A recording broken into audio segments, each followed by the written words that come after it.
Hello there, welcome back. Today I'm going to talk about Blackhat, the Director's Cut. Now, this is the new Blackhat that from Arrow, where you get the film plus you get the Director's Cut and the package. So you get it in 4K. It's a very nice package. There you go. Hopefully you can see it all. You also get this Director's Cut as well.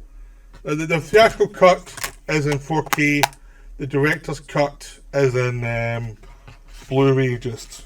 But both cuts look gorgeous, so you're not losing much. You get a very good interview with the DP. You get a very good interview with the production designer, and you get some old features. You must get commentary, which I've not listened to yet. I tested out the 4K on the theatrical cut, and it's very good. But I have watched the director's cut because that's what I was really interested in seeing, because the director's cut of this film has been one of those things that have been it's been something that's been rumoured for years. It was on TV once, and I think it was cropped, pan and scanned, or it was on for like one channel for a short time. So people who saw it then said how good it was, how much better it was than the original theatrical cut. And now, available on Arrow, you can actually see what it was, rather than what we got like years ago. I think it was 2015 it was released.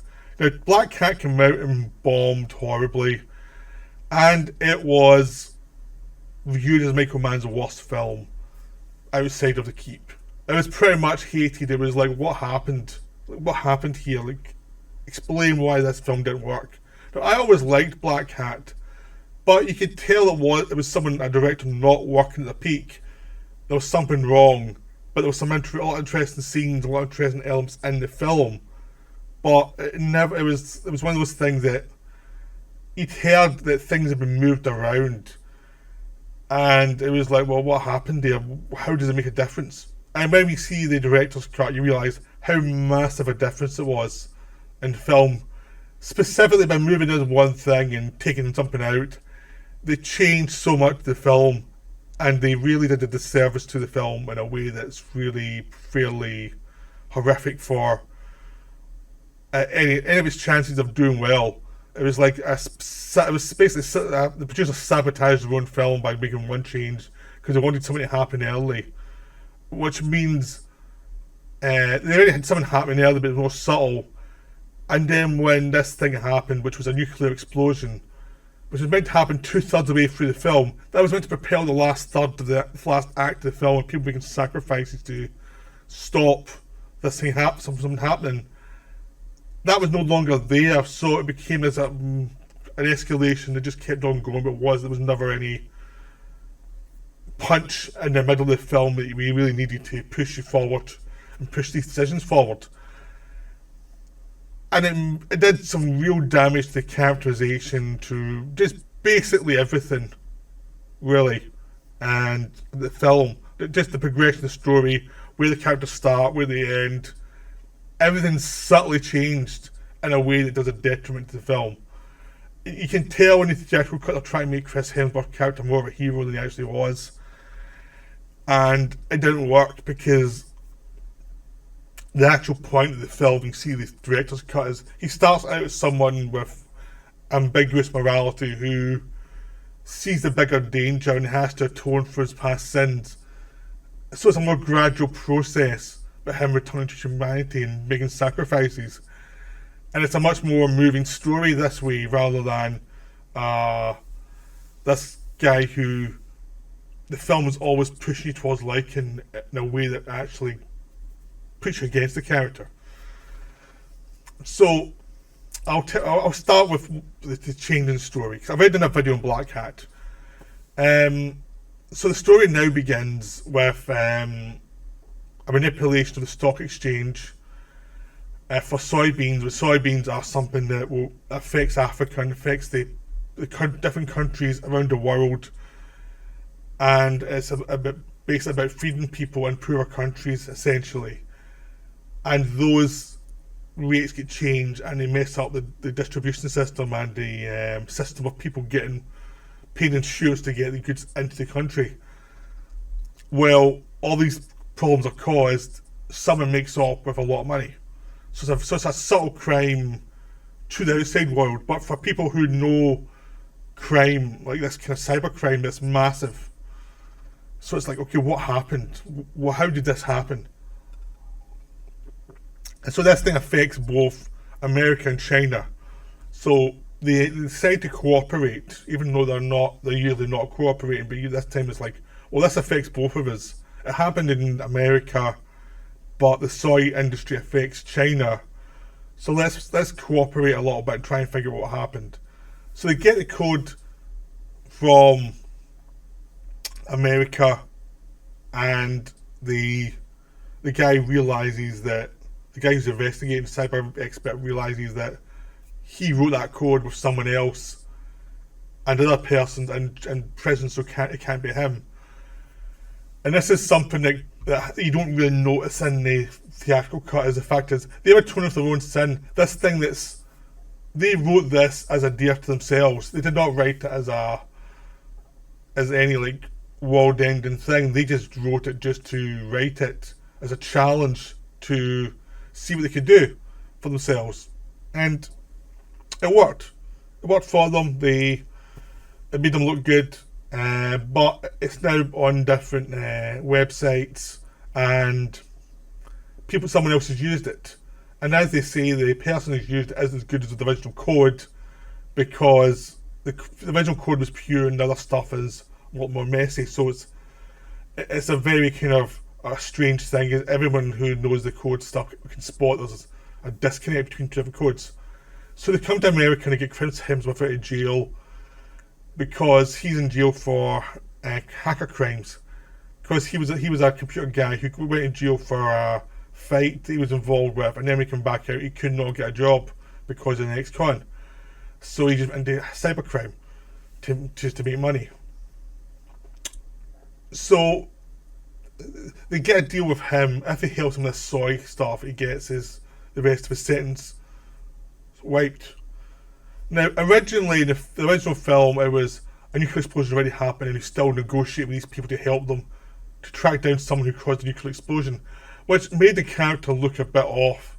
But now when you see the original version, it makes more sense how he's acting this way, because it's like, this is a minor crime for most people. Someone made a lot of money off this, and it feels much more like, yeah, he should do this because it's better for him. But it doesn't feel like it's a massive thing where you think this character's a bit shady.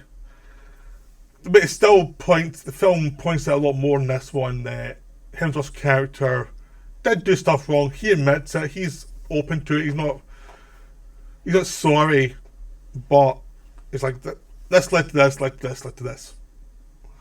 And this is what happened. This is the outcome from these different events. So he agrees to help them, but his only way of commuting the sentence is to actually catch the person who's doing this. So he's motivated. So if they don't catch the person, he goes back to jail and keeps the sentence going. So he's motivated.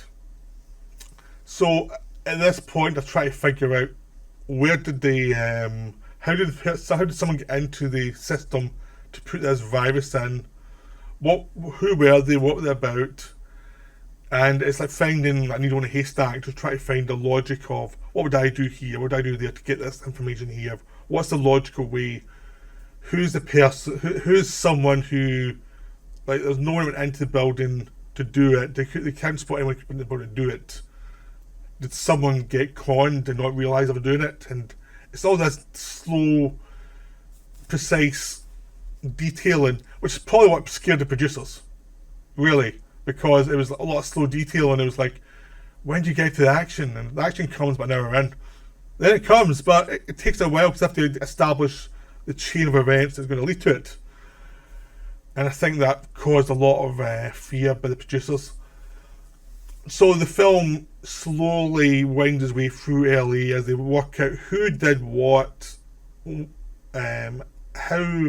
the different patsies were used by the people behind this, And where does it lead to? And they realise it leads back to Hong Kong. So they go to Hong Kong and they're chasing down different leads of where they're trying to follow the money, because the money hasn't been moved yet from the places they've tracked it to. And they have to do a stakeout of the people who they suspect is involved in this in some way. And that leads to a section where they're trying to figure out the different systems that the criminals are using to move the money and to get the money out, so that the people who actually did the crime actually has the money for themselves. So that's that section where you finally get to some action. You finally get the different groups of people who are involved from the lot of people from America. You've got the hackers, the people from China, and their hackers, and they start to become a team. Then they start to work together and say, "I think they did this, and they start to get together in a sense of they're no longer individuals going their own path. They're actually a team. They're communicating, figuring it out. So that's what's good about the film, is a sense of a slow build towards this group. You actually start to recognise certain people a lot more. Like in the original cut, there's one or two characters who popped out more in the director's cut, simply because in the theatrical cut, because there was a nuclear explosion, and then the fallout from that, and trying to investigate that explosion, it becomes a sense of the film is focused on the going faster and faster, so you've less time for spotting the people. This time, because it's slow and it's more about the procedure, it's sort of like the French Connection, where they spend the first half of the movie trying to put everything together very slowly. It's much more like that. So you get to know the main characters and supporting characters, and you get to know their stories a lot more. And because there's no ticking clock of the nuclear explosion, you can get to know the characters better, and the fact that they're going methodically rather than trying to go really fast, which they probably would have if there was a nuclear explosion. That was a big criticism of the original cut, the theatrical cut, was like, it's very slow for someone who just tried to track down a nuclear explosion. It seems very they seem very relaxed and torn up their feelings a bit much, and it's like, yeah, because that's not the original structure. So this time, they actually can breathe, and you actually get a sense of people between the scenes of, we're after this person, we can chat as well while we're waiting on these stakeouts and things, and you start to get the people like Hemsworth and the sister of his pal who helped him write the code, who got him out of jail. They have the attraction between them. Him and Hemsworth Viola Davis, who is leading the investigation in LA, then in Hong Kong. She and Hemsworth develop a respect. Hope McKenney, who plays the guy who's keeping hold of Hemsworth, he's the guy who's make sure he doesn't try and escape. Him and Hemsworth develop a respect. And Hemsworth's character works more this time. There's less motivation trying to establish him as how can he be a hacker but also be good at fighting. And they tried too hard in the last cut, but because we're rushing so much because of the explosion earlier, we moved early on, this time they don't have to explain anything. The actual fact that he's a hacker but he's also fairly street smart, without tons of explanation for it, is just more normal nowadays. Like, not every hacker is a skinny guy, and people kind of know that now, which they didn't know that then. But also, so there's some part of it's time, but it's also, there's more time to just establish them in the different environments, so you get a sense of who the person is. So it's less of a problem. So that works really well. All the characterization works. So when you get to the action, when they're chasing these guys down, they're trying to find out how the money's getting moved, which leads to a massive chase and then a massive fight on the docks in Hong Kong. It's far more impact, because you've been building and building and building, and suddenly there's an explosion of violence, and it feels far more brutal, and people die that you've actually managed to know who they are now. So it becomes this thing of it's kept a lid on all the violence, and then suddenly when it explodes, it really explodes. So again, that works better. It was always originally a very good scene, but in this cut, it works so much better. And then then essentially what happens is after they've got the investigation done, or but where the money goes, the money is the guys, the villains have escaped the money. Just as they're licking their wounds over that, the nuclear explosion happens, and then everything's up. Everything's suddenly further up in importance, and the people are actually like, "Oh God, this has got really insane." And a nuclear explosion is basically a meltdown in a nuclear facility, Chinese facility, and they have to go into the facility to actually get the data to find out what happened. So they have to go in, get the recordings, put it in a safe thing, and then transfer the data over to another non-radioactive, piece of equipment, which is a terrific sequence, and it shows you how dangerous it is in a nuclear, in an area with a lot of nuclear fallout, and it's a really good sequence. And then that's the point where the film just ratchets up, where the villains know that people are really looking for them now, the authorities are looking for them, and Hemsworth knows that the investigation is dying because they cannot find enough data on the information they got from the nuclear reactor. So he has to do something that will ensure that every country's after him. I'm sure there's no way he can ever go back home. And it's a choice there of, do I do it? I'm going to go to jail anyway because nobody catch these guys without doing this. And it becomes this thing of, do I do this for the right reasons, which you have to stop these people because they're psychopaths.